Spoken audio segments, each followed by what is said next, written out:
Have you ever found yourself spiraling into a sense of ugh? I mean, it starts with a thought like, I haven't got time for that. It's overwhelming. And ends with a thought of, oh my God, I'm really bad at my job. Like that kind of level. I want to share with you today some ways to turn all that on its head and to really understand what it is that you actually need. What are you neglecting that's bringing up these negative thoughts? Let's take a moment.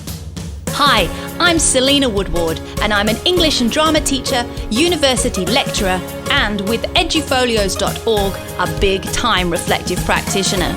So how can reflective practice help you grow your teaching skills, fall in love with your profession all over again, and help you nail accreditation and teacher registration with less stress and less work? Well, this is the Reflective Teacher Podcast. Hi there, welcome back to the Reflective Teacher Podcast. As always, here I am, your host, Selena Woodward. Thank you so much for joining me this week. And thank you too to all of the wonderful educators that I have had the absolute honor to talk to over the last couple of weeks. These are all teachers who have entered the Evidence Engine competition. They've headed to edufolios.org/win and popped their hat in the ring to win lifetime access to the Evidence Engine with live coaching very, very soon. Now that draw closes and will be pulled on the 28th of March. So if you haven't done so already, head to edufolios.org/win. That's edufolios.org/WIN. Can't wait to talk to you because you have to talk to me and I love it. I've been learning so much from each and every single one of you. Now, you might have noticed over the past few weeks, there's been a bit of a theme on the podcast emerging. This sometimes happens, and it's been around mindset. We've been listening to Jen Rafferty. That was an amazing episode about the bears. I had a great message from someone the other day that told me she hadn't quite realized how many bears there were in her mind, and it was time for her to make some bearskin rugs, which made me laugh. I sent that to Jen. She thought that was awesome as well. We also listened to Jaden talk about affirmations, and we had the opportunity to use his app to do the 369 challenge. Mindset has kind of become a bit of a focus. Why? Because I'm sure you've noticed the world has gone a little bit mad, and anxiety is high, stress is high. And it's not just high for us teachers, it's also quite high for the kids too. I can tell you as a mom, this week, I've had my son home from school one day because he got so anxious about the situation that he couldn't go to school. He was worried because a lot of his friends had been sent home as classroom contacts, and he didn't have his peer group there to play with. He's been feeling a little bit overwhelmed and a bit unsettled about the ins and the outs. I'm in school, I'm not in school. Where are all my friends going? He was really struggling. And I had, while he was at home that day, a really cool opportunity to work with him. I don't know if you've come across it, but I invested in an online course for the family called Mind Ninja, which is really cool. I'll put the link to it in the show notes. I'm not affiliated to it in any way, but I do love this amazing Australian educator's work. And because he was hearing and catching negative thoughts, there's this great module in that course for kids about catching and smashing negative thoughts. And we went through that module together.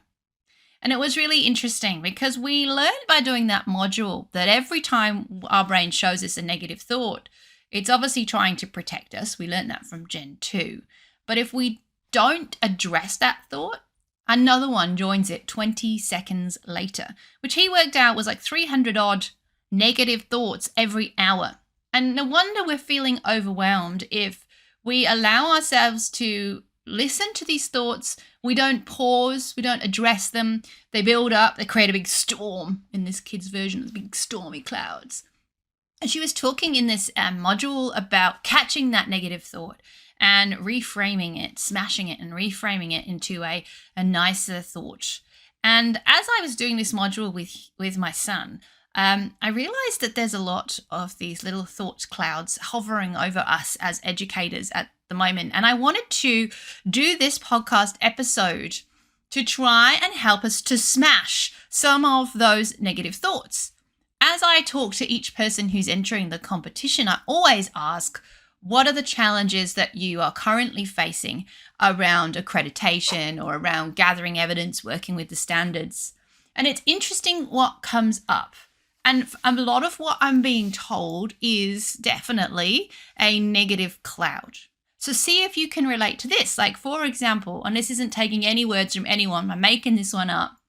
What if while you're looking at the standards, whether you're at uni, you're doing proficiency, HA or lead, the thought pops into your head that you're not sure whether or not what you're doing aligns to these standards, or I don't know if I'm doing that. And there seems to be a lot of them. And then 20 seconds later, another thought pops into your head and it says, well, maybe because you can't see that, maybe you're not actually doing your job properly. And then 20 seconds later, another thought pops into your head where you're like, well, if I'm not doing my job properly, then this is garbage. I'm obviously really bad at this. Oh my God. And then another thought pops into your head. And eventually you're thinking, I'm a bad teacher. I clearly don't know what I'm doing. I have no confidence. And you're on your knees. These clouds just sort of build up until there's a huge storm and you can't even remember what it was that set you off in the first place. There's a real danger of allowing these negative thoughts to build and disarm you. I've heard from people over the last couple of weeks that if they don't change where they're at, they're likely to become more disengaged. They're likely to avoid it even longer. They're likely to lose their confidence in themselves or feel that being threatened. It's quite interesting, the power that these negative thoughts have. So I'm going to be a ray of sunshine for you this week. And I want to talk to you about each one of those negative clouds and how you can blast them and switch them, how you can transform them into an opportunity. Because what I learned in the Mind Ninja course was that, and what I'm learning from other things I read, like I love Gabby Bernstein's work, and I'm learning from that when these feelings and these thoughts come up, as Jen said in her podcast, they are moments to pause and reflect. They are there to teach us what we do not want so that we can move forward. And the reason they build and they get scarier and scarier is because it's like a tantruming toddler trying to get your attention. And if we don't recognize that, things can get out of hand pretty quickly. So here we go. So what I want to address today are all those negative clouds. Well, some of them. So see if you can relate to any of these. Comment below the video if you're watching this on YouTube. Remember, we're over there. Or let us know in the socials which one of these resonates with you the strongest. Can you relate to each of these? As I'll pause each one so you can have a little think, okay? So the first one is, let's start with the one I talked about. I am really clearly not very good at my job. That's come from, I'm looking at the standards, I don't understand them. Surely I should be able to understand them. I'm lacking therefore because the standards are making me feel like I couldn't possibly be ready to meet those. So this is you if, you've been avoiding proficiency for a while. You haven't been proactively gathering evidence because you're a bit nervous about what that evidence might say, if you're honest. Or you've told yourself you don't have time, which again, as we learned from Jen, is a fear response to help you avoid the situation, possibly. What is going on for you? If you've been thinking, my God, maybe I'm not all that good at this, and you're feeling really fed up, could be because the kids are being a nightmare right now, could be because of the standards. What does that mean for you? Well, when it comes to the standards, if this conversation started with, oh my God, I'm looking at this and I'm not sure I'm hitting any of these, then let's start with that first cloud. What that's telling you is possibly that what you don't like is that you don't understand the standards and you don't like feeling like you don't know something about your profession. What you actually want is to be able to understand this document and how it actually relates to what you do every day. What you don't like is that it seems separate. What you want to do is smoosh them together in a beautiful embrace. You want to be able to understand how that document can impact on you positively, how that document can reveal to you what you need to know about your practice so you can celebrate and feel confident, and so that you can identify growth spots and have a plan to continue being the chief learner in your classroom. So if you've had a cloudy thought about that document that has then led to you feeling like a lack of confidence, it's because you need some clarity over that document. Okay, does that relate to any of you? Comment in below the video or let me know via Twitter or Facebook. Does that relate to you? Can you remember looking at the standards document or being presented with the question of accreditation and instantly feeling like you couldn't possibly do that because, you don't understand the document and that's making you feel these things? Is the answer that you probably want to learn more so that you can feel like you can create those connections between your practice and the document? Is that what's going on for you? Have a think about that. Let me know. The second thing that comes up all the time is impact. The whole purpose of the Australian Professional Standards for Teachers is that we are measuring our impact. And so if we get a thought that we're not very good at our job because the document is showing us that, then that means probably that we don't like not having support from people or from the system that we work in to help us understand the impact that we're having on our kids. And so we can change that negative thought cloud from, God, I'm not sure I'm very good at this, to, okay, I don't like not understanding my impact. I actually need to be in a space where I can confidently measure whether all this effort I am making is actually worth it. Is it working for my kids? You, my friend, are someone who values that clarity, who values knowing whether the work you're putting in is getting the output that you wanted.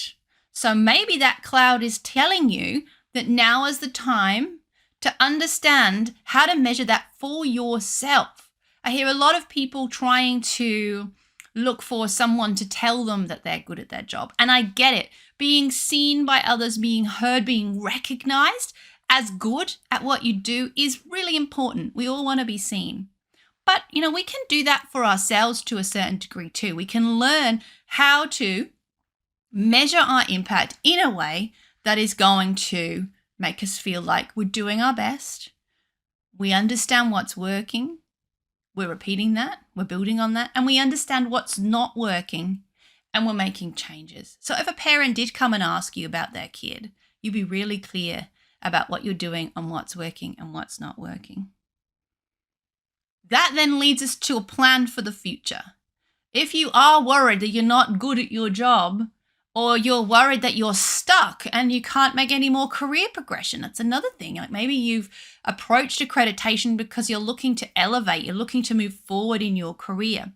If you're worried that's not happening for you, maybe what you're being told by yourself, what you're telling yourself is actually, I need a plan for my future.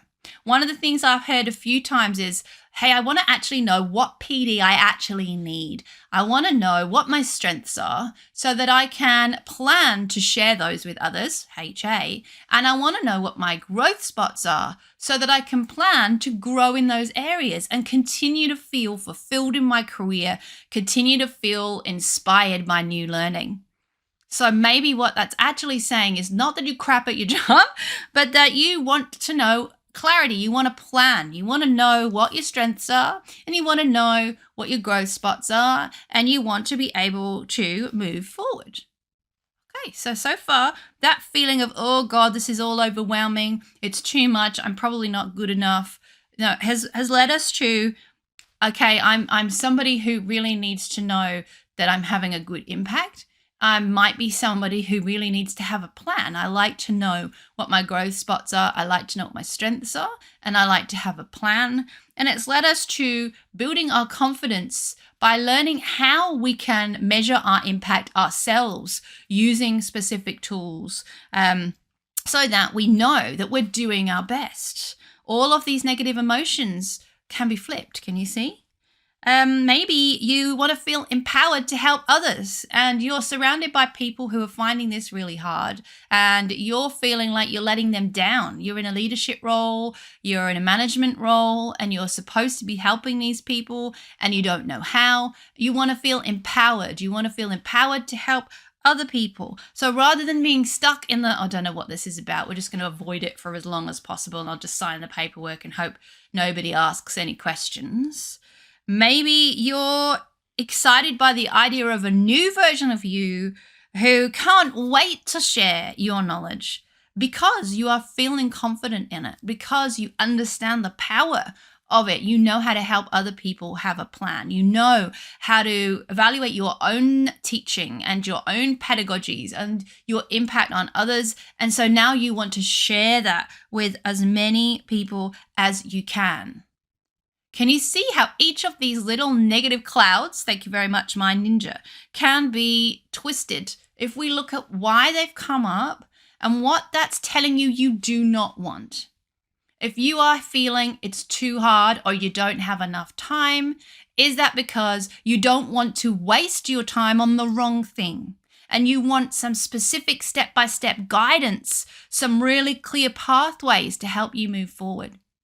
So as we enter the end of term 1, and we're getting to that point now, and you're raising your head above the COVID madness, hopefully, and you're starting to think about the rest of the year, and maybe there's some room in there for you, I want you to really reach towards each one of those fear responses, each one of those negative clouds, and I want you to think about what I've said today. And if you resonate with any of it, comment below the YouTube video, comment to me on socials. Let me know which one of these messages is resonating with you the strongest. I've heard people telling me they're worried that they're rambling and that their evidence isn't really lined up with the standards properly. Well, that means that what they're actually wanting to do is be really clear about how to match what they're saying with the standards. They want some guidance there. So what is it that's coming up for you? What do you need? Let me know, because I'm going to have some webinars opening soon. The evidence engine is coming soon. And of course, there's this podcast, and I'm always keen to hear what you need. There are opportunities coming up for each and every one of you listening today to find what you need to remove these negative clouds and move into my sunny, sunny world. Okay? So this is the last episode I'm going to do on mindset for a little while, and I wanted to wrap it all up with a neat bow. If you've got some rain cloudy thoughts, I want you to choose to share them with me on the comments below this video, or if you're listening on the podcast software, on social media. And I want you to think about what you actually need, what each of these negative emotions, these negative, uncomfortable feelings are helping you understand you don't want anymore. And what steps do you need to take right now to move towards what you actually do want?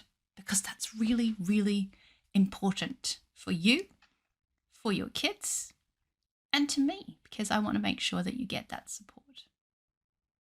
Really looking forward to hearing your response to this and what this brings up for you. Please feel free to be vulnerable in DMs or wherever you need to talk to me, but do let me know what you are thinking. And I want you to take one negative rain cloud right now, tune into that, and ask yourself what that is showing you. What do you not want anymore? And how can you flip that? Share those flips for me. We love flipping things on their head.